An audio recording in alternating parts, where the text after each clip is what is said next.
आज हम लोग पढ़ रहे हैं प्रागैतिहासिक काल और प्रागैतिहासिक काल के अंतर्गत पाषाण काल को पढ़ रहे हैं। क्योंकि प्रागैतिहासिक काल के मानव जो होते थे वो पाषाण के औजार यूज करते थे, पत्थरों के औजार यूज करते थे, इसलिए प्रागैतिहासिक काल को हम लोग पाषाण काल भी बोलते हैं। अब पाषाण काल को कैसे डिवाइड किया गया, कितने भागों में डिवाइड किया गया, ये हम लोग जानेंगे। पाषाण काल को सर्वप्रथम जान ल्यूबक ने 1863 ईस्वी में पूरा पाषाण काल और नवपाषाण काल दो भागों में डिवाइड किया, ठीक है। लेकिन इन्होंने सिर्फ डिवीजन किया। जनरली पाषाण काल को 3 भागों में डिवाइड किया जाता है। जनरली पाषाण काल को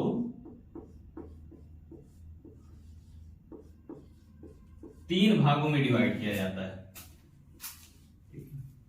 ये तो सर्वप्रथम सबसे पहले जान ल्यूबक साहब ने 1863 ईस्वी में पूरा पाषाण और नवपाषाण काल में इसे डिवाइड कर दिया था।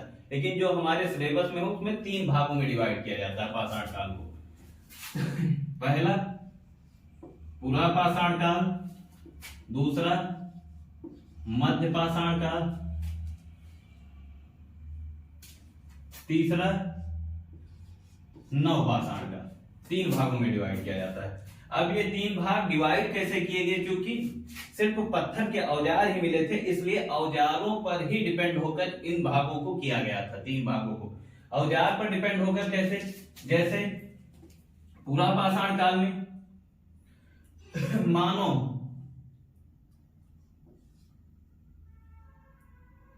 भद्दे औजार,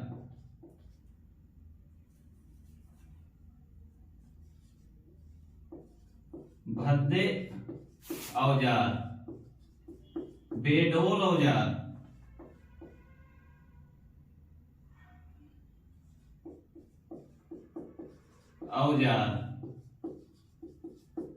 जिसकी कोई नाप नहीं थी, ऐसे भद्दे औजार जो किसी पत्थर को काट लिया जाए और उसी को औजार बना दिया जाए, उसका कोई रूप ना हो, उसे कोई आकार ना दिया जाए, ऐसे औजारों को प्रयोग में करते थे पूरा पाषाण काल मानो। जबकि मध्य पाषाण आते आते मानो औजारों को आकार देना सीख गया था। मध्य पाषाण में मानो औजारों को आकार देना सीख गया था, ठीक है। इस काल में मानो ज्यामितीय आकार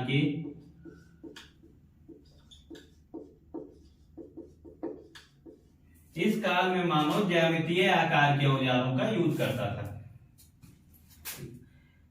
लेकिन ये औजार जैसे वो पत्थर काटते थे, पत्थर को एक ज्यामितीय आकार देकर, जैसे ऐसे नुकीले त्रिभुज के आकार का, कोई शिलाखंड को तोड़ लिए और उसी का यूज करने लगे।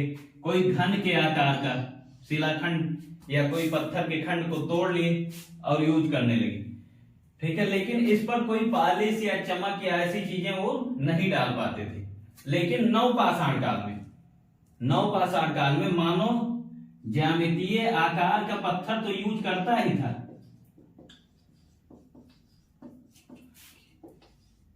पत्थर के औजार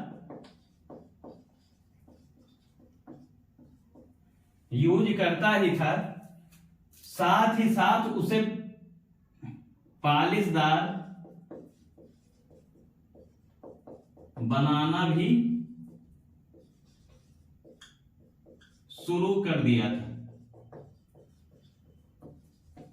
मतलब नवपाषाण काल में मानो ज्यामितीय आकार के पत्थर के औजार को पालिशदार कर मतलब पालिश कर उसमें पालिश लगाकर उस पत्थर को चमकाकर फिर यूज करता था। जैसे शुरुआत कहां हुई? पूरा पाषाण काल में मानो औजार तो पत्थर के औजार तो यूज करता था, लेकिन वो भद्दे थे, बेडोल थे, बिना साइज के थे। और मध्य पाषाण आते आते मानो औजारों को आकार देना सीख गया था, ज्यामितीय आकार के पत्थरों का प्रयोग करना शुरू कर दिया था। और नवपाषाण काल में मानो ज्यामितीय आकार के पत्थरों पर पालिश लगाकर उसका प्रयोग करना सीख गया था, ठीक। अब कौन सा पत्थर यूज करता था पूरा पाषाण काल में मानो? तो क्वार्टजाइट पत्थर, क्वार्टजाइट पत्थर, क्वार्टजाइट पत्थर का प्रयोग ज्यादातर इस काल के मानव ने प्रयोग किया। इसलिए इस काल के मानव को क्वार्टजाइट मानव भी कहा जाता था। तो कहीं पर प्रश्न अगर आए कि क्वार्टजाइट मानव किसे कहा जाता है, तो आप लगाएंगे पाषाण काल के, पूरा पाषाण काल के मानव को। ठीक है। और अगर कहीं पर आ जाए कि क्वार्टजाइट पत्थर का उपयोग किस काल के मानव करते थे, तो आप लगाएंगे पूरा पाषाण काल के मानव क्वार्टजाइट पत्थर का प्रयोग करते थे। ठीक है, इतना तो आप लोग समझ गए कि पाषाण काल को 3 भागों में डिवाइड किया गया था और किस कारण से 3 भागों में, किस चीज को मानक रखकर 3 भागों में डिवाइड किया गया था। ठीक, अब बात आती है पूरा पाषाण काल।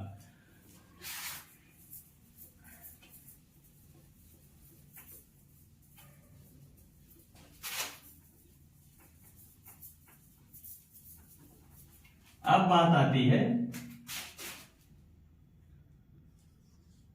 पूरा पाषाण काल की।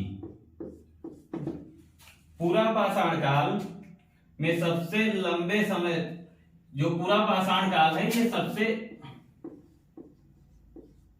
लंबा समय है।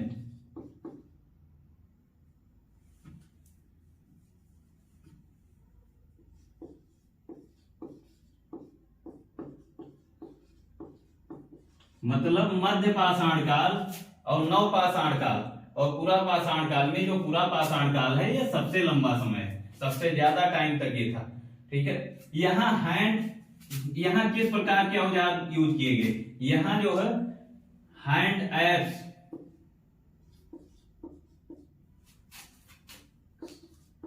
एक्स, क्लीवर, स्क्रैप औजार यूज किए गए। यहाँ जो औजार यूज किए गए वो हैंड एक्स, क्लीवर और स्क्रैप। जब हम पूरा पाषाण काल की जब खुदाई की गई, तो जो पूरा पाषाण काल के साक्ष्य प्राप्त हुए, वे जो औजार प्राप्त हुए वे हैंड एक्स थे, क्लीवर थे और स्क्रैप थे। ठीक है। जो पूरा पाषाण काल की संस्कृति, इस काल की जो संस्कृति के अवशेष जहां से प्राप्त हुए, वे जगह है सोहन नदी घाटी,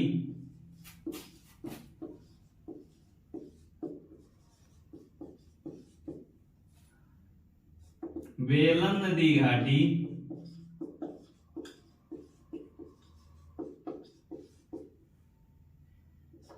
और नर्मदा नदी घाटी।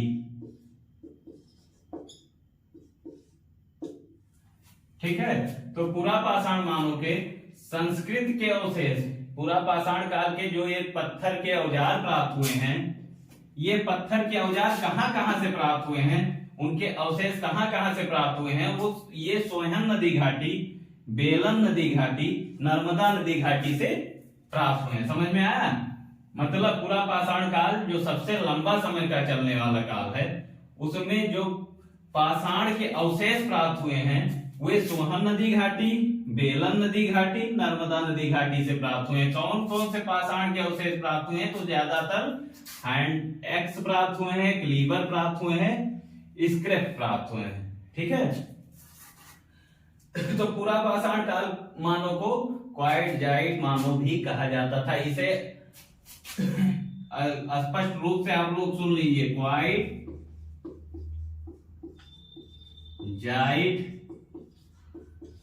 मानव कहा जाता था।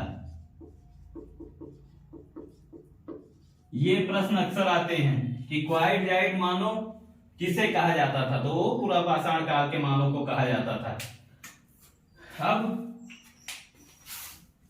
पूरा पाषाण काल के मानव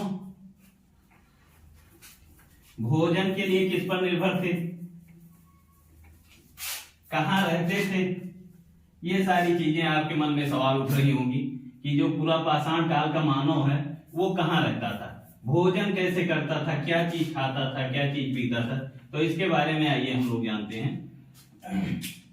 जो पूरा पाषाण काल का मानव था वो भोजन के लिए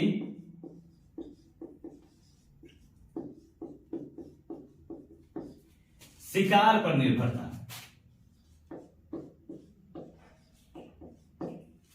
जो पूरा पाषाण का मानव था वो भोजन के लिए शिकार पर निर्भर था और वे कंदराओं में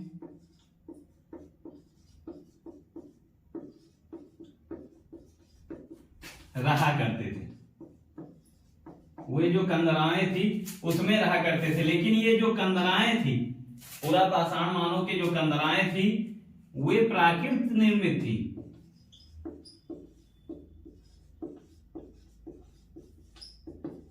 जो पूरा पाषाण काल के मानव की कंदराएं थी वो प्राकृतिक निर्मित थी, जबकि अजंता जो प्राचीन काल की गुफाएं हैं, जैसे अजंता हुआ, एलोरा हुआ या सित्तलवासन की गुफा हुआ, ये सारी चीजें प्राकृतिक निर्मित नहीं है, इसे मानव द्वारा निर्मित किया गया है। ठीक है, लेकिन पूरा पाषाण काल के मानव जिन कंदराओं में रहते थे वो प्राकृतिक निर्मित कंदराएं होती थी।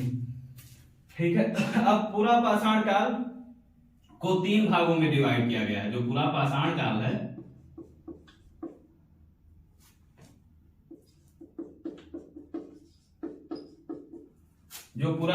काल है इसे 3 भागों में डिवाइड किया गया है। ठीक है, पूर्व पूरा पाषाण काल,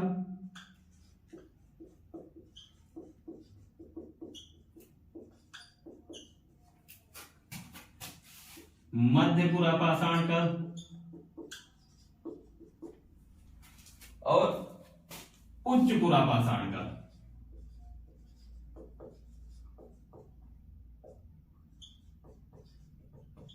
ठीक है, तो पूरा पाषाण काल को भी 3 भागों में डिवाइड किया गया है, एक पूर्व पूरा पाषाण काल, एक मध्य पूरा पाषाण काल, एक उच्च पूरा पाषाण काल।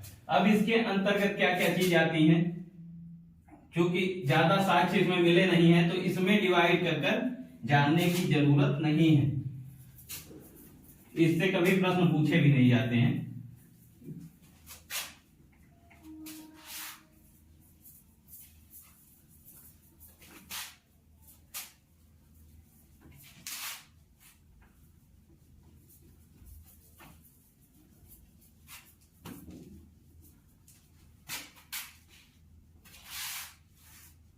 अब बात आती है पूरा पाषाण कालीन स्थल। पूरा पाषाण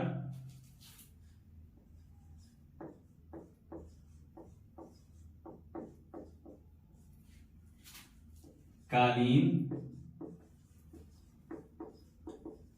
स्थल।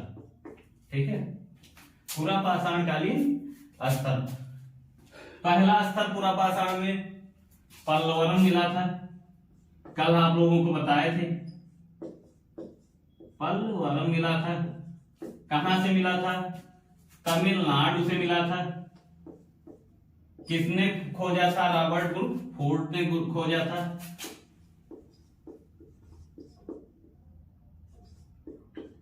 रॉबर्ट ब्रूक फुट ने खोजा था। क्या खोजा था, पत्थर के औजार खोजे थे, पत्थर के औजार इन्हें खुदाई के दौरान मिले थे।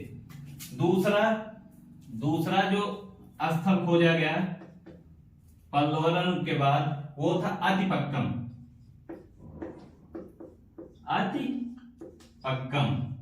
ठीक है, अतिपक्कम भी कहां पर है, तमिलनाडु में है।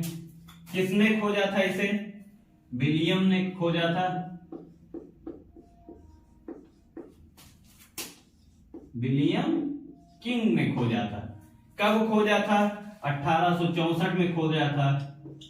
क्या खोजा था? ये भी पत्थर के औजार ही खोजे थे। ठीक है, तो पहला पल्लवरम तमिलनाडु में रॉबर्ट ब्रूटफोर्ड ने पत्थर के औजार खोजे थे, और दूसरा स्थान पूरा पाषाण कालीन स्थल में अधिपक्कम है जो तमिलनाडु में ये भी पाया जाता है, जिसे विलियम किंग ने 1864 ईस्वी में खोजा था। क्या खोजा था? पत्थर के औजार खोजे थे। तीसरा हथनेरा, जो मध्य प्रदेश में है।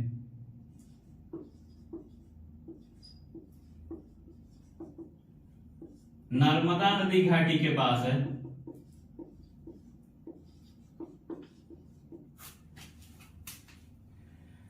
यहां पर सबसे प्राचीन मानव अवशेष प्राप्त होते हैं। यहां पर सबसे प्राचीन मानव अवशेष प्राप्त होते हैं। ठीक है, जो हथनेरा है मध्य प्रदेश में है, नर्मदा नदी घाटी के किनारे है, यहां पर सबसे प्राचीन मानव अवशेष प्राप्त होते हैं। पटने चौथा स्थान है, पटने। ठीक है, पटने ये कहां पर है? महाराष्ट्र में है। किस जगह पर? महाराष्ट्र के चटगांव में एक स्थान है चटगांव, जहां पर पटने है। ठीक है, यहां शुतुरमुर्ग के अंडे पर, यहां शुतुरमुर्ग जानते ही हैं, बहुत बड़ा पक्षी होता है और उसका अंडा भी बहुत विशाल होता है। तो यहां शुतुरमुर्ग के अंडे,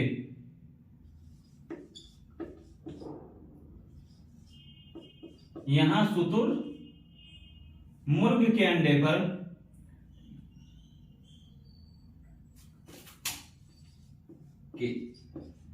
अंडे के छिलके पर आड़े तिरछे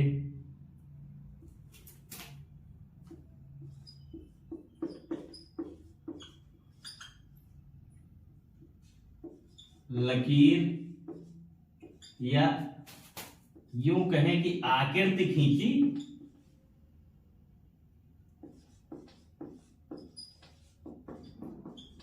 गई।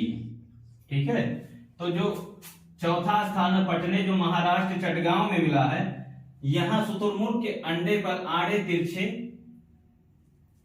शुतुरमुर्ग के अंडे के छिलके पर आड़े तिरछे लकीर या आकृति खींची गई। ठीक है, अब पचमा स्थान करनूल है,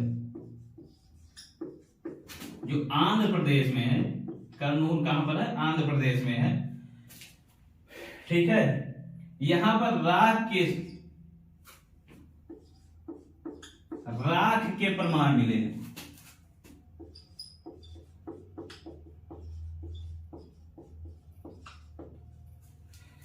और छठवां स्थान है चोपनी मांडो। ठीक है,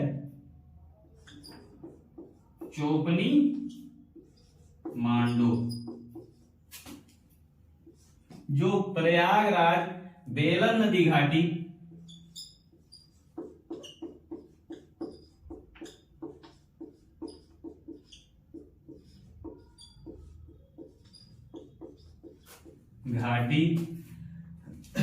के किनारे पर पाया गया है। यहां जो है हड्डी की बनी मात्र देवी के अवशेष मिले। यहां पर हड्डी की बनी मात्र देवी के अवशेष प्राप्त हुए। समझ में आया आपको? तो पूरा पाषाण कालीन स्थल, ठीक है, जो इसे पढ़ते भी रहिए, ये बहुत इंपॉर्टेंट चीज है, यहीं से प्रश्न पूछे जाते हैं। पूरा पाषाण काल में जितने भी प्रश्न पूछे जाते हैं, एक जो क्वार्ट्ज जाइट पत्थर का प्रयोग करते थे पूरा पाषाण कालीन मानव, इसलिए उन्हें क्वार्ट्ज जाइट मानव कहा जाता है। दूसरा, अगर उसे प्रश्न नहीं बनाया गया तो अगर पूरा पाषाण काल में से प्रश्न आएंगे तो यहीं से आपको प्रश्न आएंगे, इसलिए इसे नोट डाउन कर लीजिए कि पूरा पाषाण कालीन स्थल, पहला पल्लवरम जो तमिलनाडु में खोजा गया, किसने खोजा? रॉबर्ट फुट ने खोजा, पत्थर के औजार को उन्होंने खोजा। दूसरा अतिपक्कम जो भी तमिलनाडु में, दूसरा स्थल भी तमिलनाडु में खोजा गया, किसने खोजा? विलियम किंग ने खोजा। कब खोजा? 1864 ईस्वी में खोजा। क्या खोजा उन्होंने? पत्थर के औजार उन्होंने भी खोजा। और तीसरा हथनेरा, हथनेरा भी मध्य प्रदेश में पाया जाता है, जो नर्मदा नदी घाटी के किनारे पाया जाता है। सबसे प्राचीन मानव अवशेष वहां से प्राप्त होते हैं। कहां से? सबसे प्राचीन मानव अवशेष कहां से प्राप्त होते हैं? हथनेरा से, मध्य प्रदेश से। और चौथा पटने, पटने भी महाराष्ट्र में पाया जाता है। चटगांव जैसे एक स्थान है वहां पर। पटने के चटगांव में यह देखा गया कि वहां पर एक शुतुरमुर्ग के अंडे के छिलके पर आड़े तिरछे लकीर या आकृति खींची गई है। ठीक है, आड़े तिरछे लकीर या आकृति खींची गई है। कर्नूल आंध्र प्रदेश में राख के प्रमाण मिले हैं, वहां पर राख के प्रमाण मिले हैं कर्नूल में। ठीक है, चोपरी मांडो, चोपरी मांडो, ठीक, चोपरी मांडो प्रयागराज बेलन नदी घाटी के किनारे। ठीक है, चोपरी मांडो जो है वो प्रयागराज में है, बेलन नदी घाटी के किनारे, जहां पर हड्डी की बनी मातृ देवी के अवशेष प्राप्त होते हैं। इससे ये हड्डी की बनी जो मातृ देवी के अवशेष है, इससे आप क्या समझ पाते हैं कि जो हमारा चित्रकला है, जो हमारा चित्रकला है या कहें कला, कला का प्रारंभ कब से माना जाता है? कला का प्रारंभ कब से माना जाता है? तो कला का जो प्रारंभ है वो प्रागैतिहासिक काल से माना जाता है। क्यों? क्योंकि हड्डी की बनी मातृ देवी के अवशेष चोपड़ी मांडो से प्राप्त हो चुका है, जो पूरा पाषाण कालीन स्थल से प्राप्त हुआ है। ठीक है, और ये पूरा पाषाण कालीन स्थल किस में आता है? प्रागैतिहासिक काल में आता है। तो ये प्रश्न पूछे जाते हैं कि कला की शुरुआत कहां से हुई है। ठीक है, तो आप कहेंगे प्रागैतिहासिक काल से हुई है। ठीक, अब दूसरा प्रश्न, क्योंकि आग की का प्रयोग मानव कब से करना स्टार्ट किया है? आप बताएं, आग का प्रयोग मानव कब से करना स्टार्ट किया है? आग का प्रयोग मानव करना नवपाषाण काल से स्टार्ट किया है। ठीक है, तो पूरा पाषाण काल में राख के प्रमाण कैसे प्राप्त हुए? क्या आपने कभी ये सोचा कि अगर आग का प्रयोग मानव नवपाषाण काल से स्टार्ट करता है करना, तो पूरा पाषाण काल में राख के प्रमाण कैसे प्राप्त हो सकते हैं? ठीक है, तो ऐसे प्राप्त हो सकते हैं कि पूरा पाषाण काल के मानव को आग का प्रयोग करना नहीं आता था,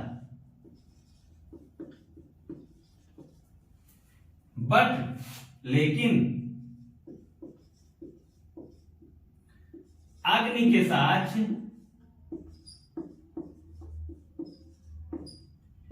पूरा पाषाण काल में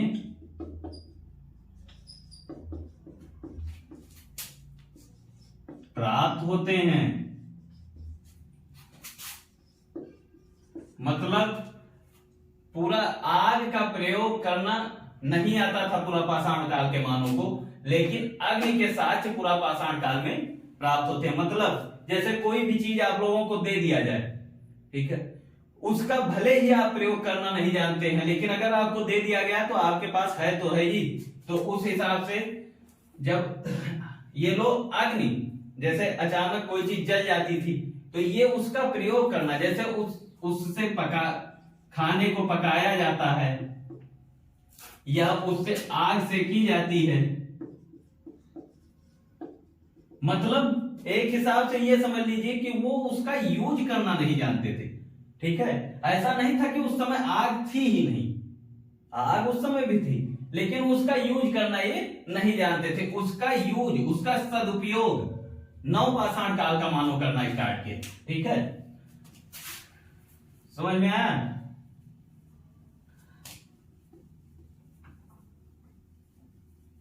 तो अगर बात आती है कि अगर बात आती है कि आग का उपयोग कब से स्टार्ट हुआ, तो आप लोग लगाएंगे नवपाषाण मानव ने आग का उपयोग करना स्टार्ट हुआ। जबकि अग्नि की जानकारी कब से प्राप्त होती है, तो आप लोग कहेंगे पूरा पाषाण काल से प्रारंभ होती है। ये आप याद कर लीजिए, कई बार चूक हो जाता है। ठीक है। अब बात आती है मध्य पाषाण काल।